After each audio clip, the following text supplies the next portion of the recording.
my name's Betsy Beaumon, and I'm the CEO of Benetech.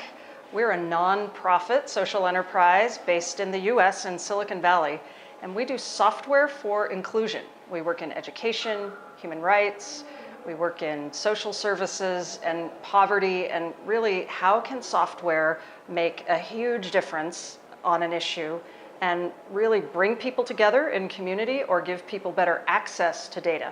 Those are the areas that we really focus our efforts on.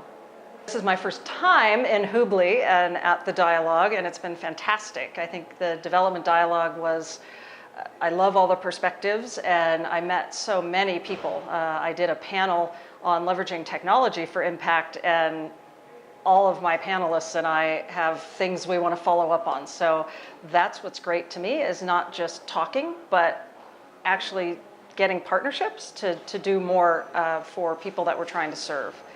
And I think today in the startup dialogue, it's always fun to meet new entrepreneurs. I am myself an entrepreneur. I've co-founded 2 companies, and one of them was a social enterprise, and one of them was a for-profit venture-funded software company. So it's exciting for me just to understand, how are they looking at their market, their business.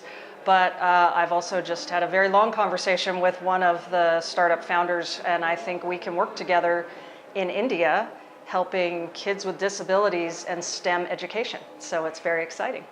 I got to do the field visits on Friday, and I very much enjoyed going to the Skilling Village and meeting the school children. And in fact, I think I met some of my future employees, 3 young girls who all said they wanted to be engineers and software engineers. So I told them they should look me up when they're looking for a job. But I think in that case, it seems like a great program. How can you use technology to maybe have more impact? So I'm a big, even as a technologist, I'm a big believer that people matter. So I do think, it's not to say you replace the teachers or something and just have a machine.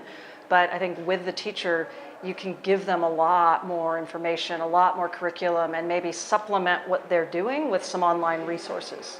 It could be, like we do, ebooks, that kind of thing that actually let the kids talk. I mean, one of the technologies we use that I was thinking of that day that would be really useful. So for somebody who's dyslexic, they will hear our book and see the words highlighted like a karaoke machine does when it highlights the words you sing.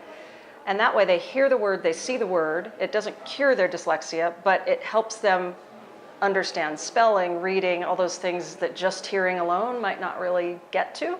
So they get both. And I was thinking, that's a great kind of technology for learning a language. So if these children could actually see the words when they're doing the same kind of method, then they'll actually also learn some writing and reading skills along with it. And that's very scalable. I mean, you could scale that infinitely.